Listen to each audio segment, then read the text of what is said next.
नमस्कार, कैसे हैं? नमस्कार, मैं हूं राकेश, आप लोगों के सामने स्वागत करता हूं। ये छोटा सा इंट्रो वीडियो लगा लीजिए या वैकेंसी अपडेट वीडियो है। आप लोगों को अब तक पता लग गया होगा, ऑलमोस्ट सर्टनली है कि सभी लोगों को पता लग गया होगा कि उत्तर प्रदेश में टीजीटी की और पीजीटी की वैकेंसी निकली हुई है, ठीक है।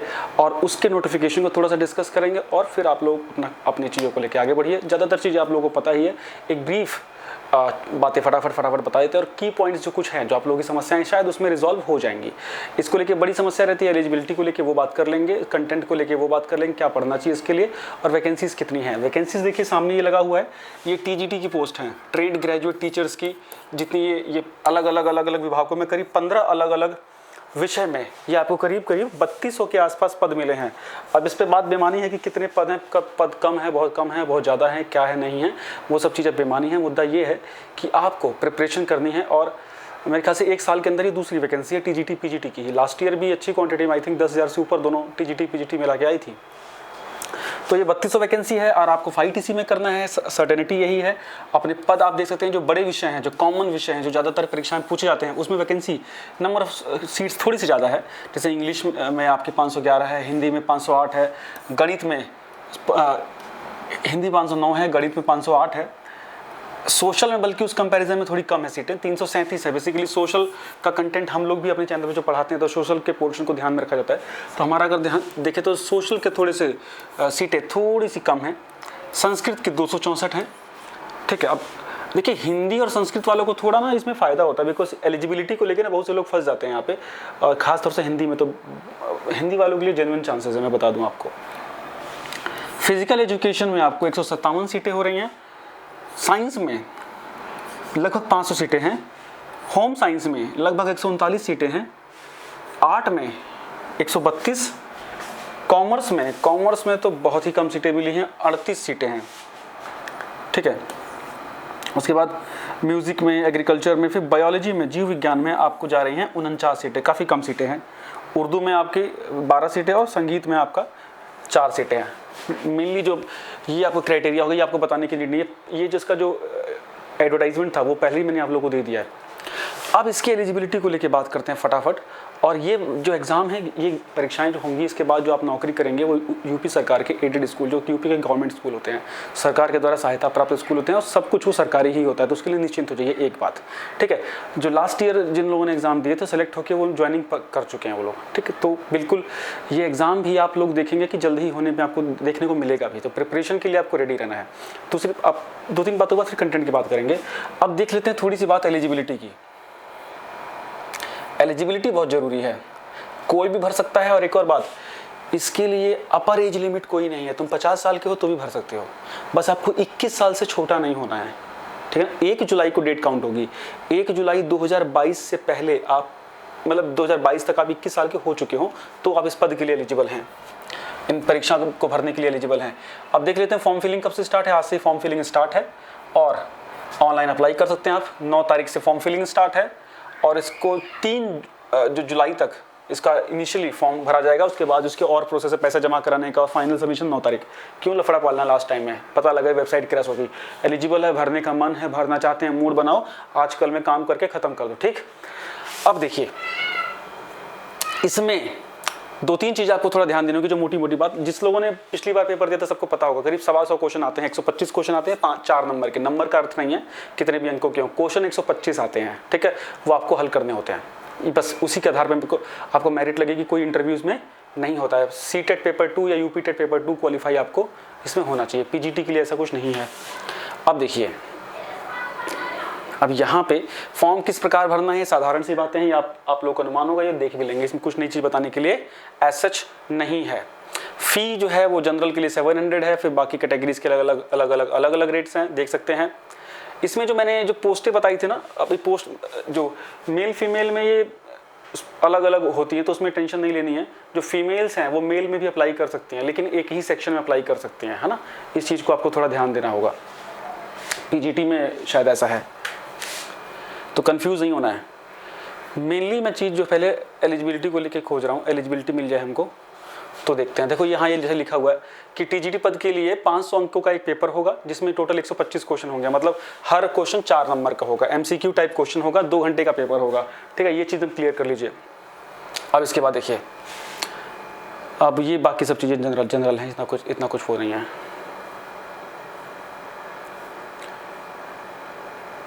अब देखिए भाषा के जो विषय हैं, जो एग्ज़ाम हैं, जो लैंग्वेज वाले जो पेपर हैं, वो उसी भाषा में होंगे। हिंदी का हिंदी में, संस्कृत का संस्कृत में, और अंग्रेजी का अंग्रेजी में, उर्दू का उर्दू में, और बांग्ला का बांग्ला में। ये आपको ध्यान देना होगा। मतलब लैंग्वेज के पेपर बाइलिंगुअल नहीं होंगे।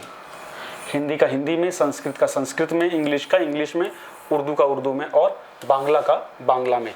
किसी विवाद की स्थिति में चयन बोर्ड के पास राइट्स होंगे। अब देखिए, ऐसे अभ्यर्थी जो आवेदन की अंतिम तिथि तक वांछित अनिवार्य अर्हता नहीं रखते, वो इस परीक्षा में आवेदन ना करें, क्योंकि वो पात्र नहीं होंगे। बहुत से बच्चों का क्वेरी आया था कि सर बीएड के फाइनल ईयर में है, या एग्जाम जस्ट अभी हुआ है, अपीयरिंग है ना। आपको लास्ट डेट से पहले जो आपकी होती है ना, उससे पहले आपके पास एलिजिबिलिटी होनी चाहिए। सिद्धांत तो देखिए यही है, 1 जुलाई को आपके पास एलिजिबिलिटी हो जाए तो भर दो फॉर्म, है ना। मुद्दा ये है, अपीयरिंग वाला काम नहीं हो पाएगा। ठीक, अब देखिए बाकी सब जनरल चीज़ें हैं।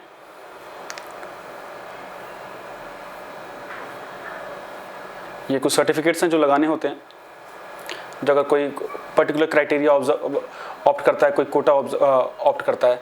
ठीक है, ये जो मैंने वैकेंसी बताई थी, ये मेल वर्ग के लिए बताई थी ना, मेल के लिए, और नीचे ये फीमेल के लिए। फीमेल के लिए थोड़ी सी कम है, लेकिन फीमेल जो है वो मेल में भी अप्लाई कर सकते हैं, लेकिन हाँ एक ही जगह कर सकते हैं। ऐसा नहीं कि जो महिलाएं हैं वो पुरुष महिला दोनों में कर सकती हैं। पुरुष तो सिर्फ पुरुष कैटेगरी में ही कर सकते हैं, महिलाएं बालिका या बालक किसी वर्ग में भी कर सकते हैं, लेकिन एक वर्ग उनको चुनना पड़ेगा। ठीक है, क्लियर कर लो। ये फीमेल्स के लिए सीटें हैं, थोड़ी सी रिलेटिवली कम सीटें हैं।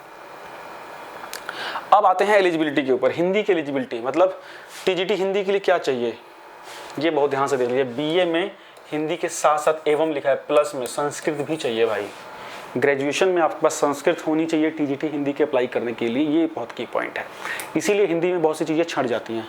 ठीक है, साथ में बीएड होना चाहिए या उसका समकक्ष डिग्री, जनरल सी बात है। ठीक, ये हो गया। ये है आपकी बेसिक एलिजिबिलिटी, ये एटलीस्ट चाहिए आपको। इधर के छोड़िए, मैथ में आपको बीए हो, मैथ के साथ 3 साल अगर है, या बीएससी है गणित, तो भी आप एलिजिबल हैं और पेपर देंगे। केवीएस में ऐसा नहीं होता, केवीएस में बीएससी चाहिए होती है। इसमें आपको मैथ होना चाहिए 3 साल, बीए हो चाहे बीएससी हो। ठीक है, बीएड ये मान के चलिए सब में है। टीजीटी में पोस्ट ग्रेजुएट लेवल पे बीएड की अर्हता नहीं है। होम साइंस में गृह विज्ञान या गृह अर्थशास्त्र, होम इकोनॉमिक्स या डोमेस्टिक साइंस या होम आर्ट में प्रशिक्षित होना चाहिए बंदा। मतलब होम साइंस में ग्रेजुएशन डिग्री हो, या होम इकोनॉमिक्स में हो, या डोमेस्टिक साइंस में हो। मतलब अलग अलग नाम होते हैं, बहुत सी यूनिवर्सिटीज अलग अलग नाम ऑप्ट करती हैं, तो उसके अनुसार होना चाहिए। ठीक है, अब देखिए एक और चीज़ इसमें एक पर्टिकुलर कुछ कॉलेजेस का बारे में दिया हो कि इस कॉलेज का डिप्लोमा भी चलेगा। लेडी इरविन कॉलेज का डिप्लोमा चलेगा, दिल्ली वाला। ठीक है, भारत में विधि द्वारा स्थापित किसी मान्यता प्राप्त विद्यालय से स्नातक की डिग्री। अगर आपके पास लेडी इरविन कॉलेज का डिप्लोमा है इससे रिलेटेड, होम साइंस से रिलेटेड, और ग्रेजुएशन है, तो भी आप एलिजिबल हो जाते हैं। दूसरा है गृह विज्ञान महाविद्यालय इलाहाबाद का, अगर आपका टीसी है तो भी आप एलिजिबल हो जाते हैं। स्पेसिफिक केसेस हैं सारे। ठीक है, बीएड आपको चाहिए ही। उर्दू के लिए वही है अपने उर्दू विषय में। इंग्लिश में इंग्लिश लिटरेचर से आप अगर बीए हैं, या यूजीसी द्वारा मान्यता प्राप्त विश्वविद्यालय से 3 वर्ष का इंग्लिश के भाषा में आपने इंग्लिश एज ए सब्जेक्ट के रूप में ग्रेजुएशन की है, तो एलिजिबल है, प्लस बीएड। ठीक, ऐसी संस्कृत का है, संस्कृत आपका होनी चाहिए। ठीक है, ये आचार्य की उपाधि होनी चाहिए जो संपूर्णानंद देता है, वाराणसी वाला। कॉमर्स के लिए बीकॉम होने की नीड है, कॉमर्स के लिए बीकॉम होने की नीड है बच्चे। कृषि एग्रीकल्चर के लिए बीएससी एग्रीकल्चर होना चाहिए। ठीक है, म्यूजिक के लिए आप लोग देख लीजिएगा सिंपली। फिजिकल एजुकेशन के लिए माध्यमिक शिक्षा बोर्ड उत्तर प्रदेश द्वारा प्रदत्त इंटरमीडिएट प्रमाण पत्र अथवा उसके समकक्ष कोई अर्हता राज्य सरकार के शिक्षा विभाग द्वारा, मतलब वही सिंपली यूजीसी वाला जो अप्रूव्ड है। ठीक है, साइंस के लिए, हाँ अब देखिए साइंस में और बायोलॉजी के यहाँ अलग अलग है। तो जो टीजीटी साइंस या नेचुरल साइंस से बोलते हैं, टीजीटी साइंस जो बनना चाहता है उसके पास फिजिक्स और केमिस्ट्री होनी चाहिए ग्रेजुएशन में। ठीक है, फिजिक्स या केमिस्ट्री होनी चाहिए ग्रेजुएशन में। ठीक, बायोलॉजी वालों के लिए जंतु विज्ञान और वनस्पति विज्ञान होना चाहिए, जूलॉजी और बॉटनी होना चाहिए उनके पास, वही बायोलॉजी के लिए भर सकते हैं, है ना। एसएसटी वालों का देखो स्पेसिफिक केस, इन 4 विषयों में से कोई 2 विषय जरूर होने चाहिए ग्रेजुएशन में, हिस्ट्री, पॉलिटी, ज्योग्राफी, इकोनॉमिक्स, इतिहास, भूगोल, राजनीतिक शास्त्र और अर्थशास्त्र। इन 4 में से कम 2 विषय आपके पास जरूर होने चाहिए। ठीक है, जब पेपर आएगा आपका वो इन चारों सब्जेक्टों का रहेगा, किसी 2 विषय को आप ऑप्ट कर सकते हैं और उन्हीं के सवा 100 क्वेश्चन आप कर दीजिए, कोई समस्या नहीं रहेगी। ठीक है, इसमें भी चिंता वाली बात नहीं है। ऐसा नहीं है कि आपके ग्रेजुएशन में जो विषय हैं आपको वही एग्जाम में भी देने हैं, ऐसा कुछ नहीं है। फिर म्यूजिक का हो गया, मेन चीजें हो गई, बस डन है। ठीक, अब देखिए मुद्दा है कि अब किस तरह से तैयारी की जाए फॉर्म भरने के लिए, और इसमें जानकारी लेने के लिए इतना सफिशिएंट है मेरे हिसाब से। आपकी चीज़ें क्लियर हो गई होंगी। अब पढ़ना क्या है, देखिए इसका सिलेबस अभी आ जाएगा, लेकिन पिछली बार इन्होंने सिलेबस को बहुत ईजिली डिफाई किया, सिलेबस को बिल्कुल भी फॉलो नहीं किया, और मुझे समझ नहीं आया कि सिलेबस को बहुत ज़्यादा इन्होंने लिया नहीं। तो इसका मतलब आपको सीधे सीधे क्या करना है, आपको एक उच्च स्तर की प्रिपरेशन करनी, ग्रेजुएशन स्तर से लेके पोस्ट ग्रेजुएशन स्तर का। अगर आपके पास नेट जेआरएफ की बुक है तो धूल साफ कर लीजिएगा उन विषयों पर से और लेके पढ़ना शुरू कर दीजिए। मान लीजिए आप हिस्ट्री और पॉलिटी पकड़ रहे हैं, है ना, तो मैं एसएसटी की बात कर रहा हूँ, तो उनको अच्छे से एक बहुत अच्छे लेवल तक आपको पढ़ना पड़ेगा। पॉलिटी में आपको कुछ थिंकर्स भी अच्छे से पढ़ने पड़ेंगे, है ना, और उनके क्वेश्चंस आपको जो यूजीसी नेट की जो परीक्षाएं होती हैं उस स्तर की, एनटीए की जो परीक्षा होती है उस स्तर का आपको कंटेंट रखना पड़ेगा, अन्यथा आप थोड़े से निराश होंगे। एक और चीज़, प्रीवियस ईयर्स के रूप में पिछले साल का और उससे 1 साल पहले का क्वेश्चन देखिए, बस ज़्यादा पुराने में जाने का मतलब है नहीं। हम अंधेरे में जीते रहें, कोई मतलब नहीं है उसका, और लास्ट में वो चीज़ हमारे सामने आए ना। ठीक है, हाँ, थिंकर्स के लिए आप वो पुराने वाले क्वेश्चंस कर सकते हैं, वहाँ से चीज़ें आपके लिए ठीक हो सकती हैं, है ना, क्योंकि थिंकर्स पे वो क्वेश्चन रिपीट हो जाते हैं। बाकी जनरली बहुत ज़्यादा चीज़ें पहले की कम देखने को मिल रही हैं। तो रियलिस्टिक होना है, पेपर कठिन आएगा, निश्चित रूप से कोई रोकने वाला नहीं है। पेपर का स्तर पिछले साल ही बहुत शानदार था, इस बार भी बहुत शानदार रहेगा। लेकिन हाँ, आपको 125 में से भी फिर भी आपको 40-50 क्वेश्चन ऐसे जरूर मिल जाएंगे जो कि विगत 2-3 वर्षों के अंदर आपको दिखेंगे, वो हमेशा आएंगे वो क्वेश्चन, तो वो आपके गलत नहीं होने चाहिए। 125 में से आपको एटलीस्ट 100 के ऊपर लेके जाने पड़ेंगे सही क्वेश्चन, किसी भी पोस्ट में आप आगे निकलना चाहते हैं तो, मेरे हिसाब से कुछ एक्सेप्शनल केसेस को छोड़ दीजिए तो। ठीक है, ये बिल्कुल क्लियर कट इसको रखिएगा।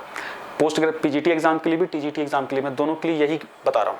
हमारे चैनल पे सबसे पहले तो बताऊँ कि सबके लिए हम टेस्ट अवेलेबल कराएंगे, सब लगभग ऑलमोस्ट सबके लिए, हिस्ट्री, पॉलिटी, एसएसटी के लिए, हिंदी के लिए, इंग्लिश के लिए, और एक अच्छे कंटेंट के साथ।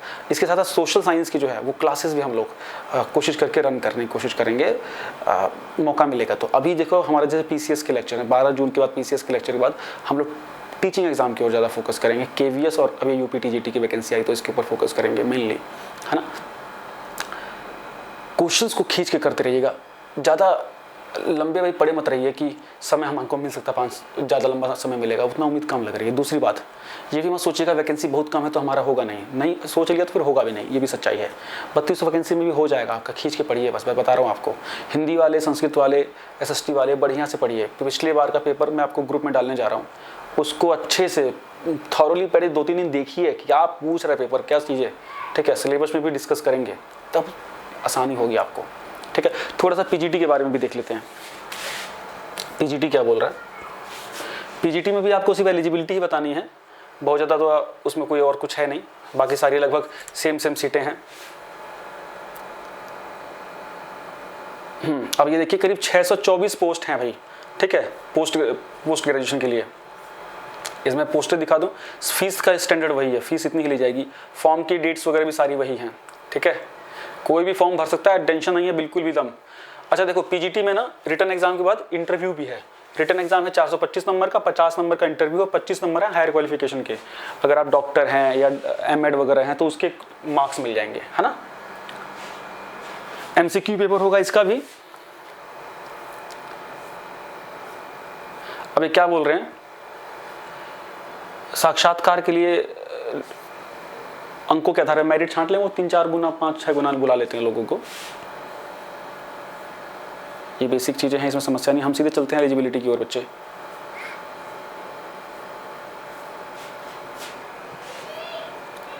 ये आ गया बस,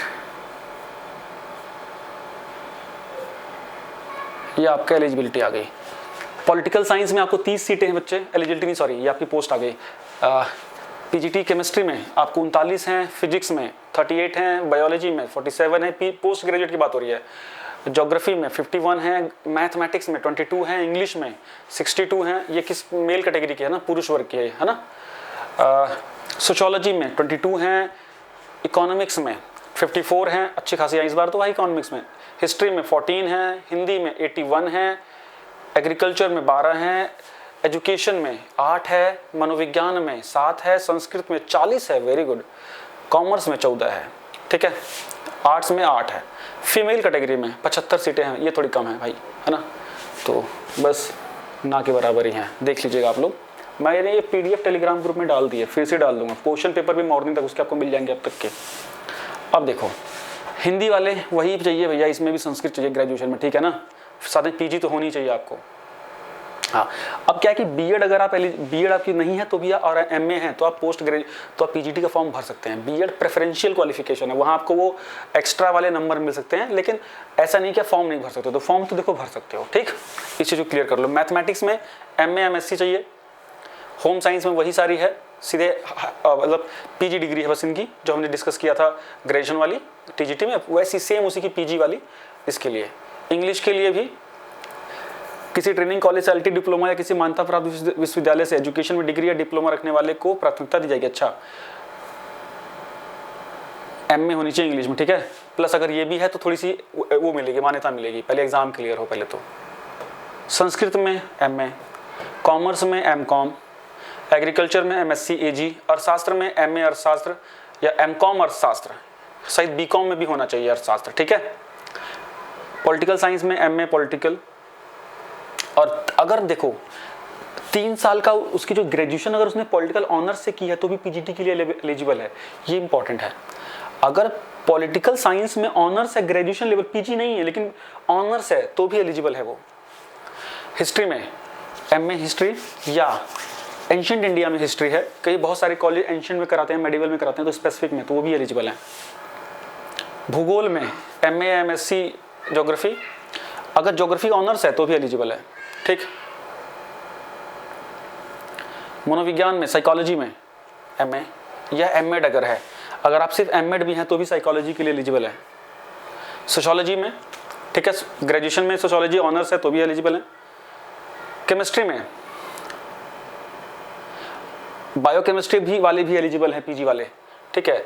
और रसायन में अगर MSc है तो भी, या अगर ऑनर्स है तो मतलब ऑनर्स वाले बंदे PG में एलिजिबल हैं। एजुकेशन में PG चाहिए, या BEd और BSc या MEd के साथ BEd है तो भी एलिजिबल है। LT या BT अथवा BEd के साथ मनोविज्ञान में MA, बहुत कम सीटें होती है इसमें तो यार। बायोलॉजी में देख लो, वनस्पति विज्ञान अथवा जंतु विज्ञान में MSc या परीक्षण प्राप्त। कृषि विषयक वनस्पति विज्ञान के साथ MSc BSc में जंतु विज्ञान अथवा परीक्षण प्राप्त, ठीक, वही सेम कहानी है। और फिजिक्स में, ठीक।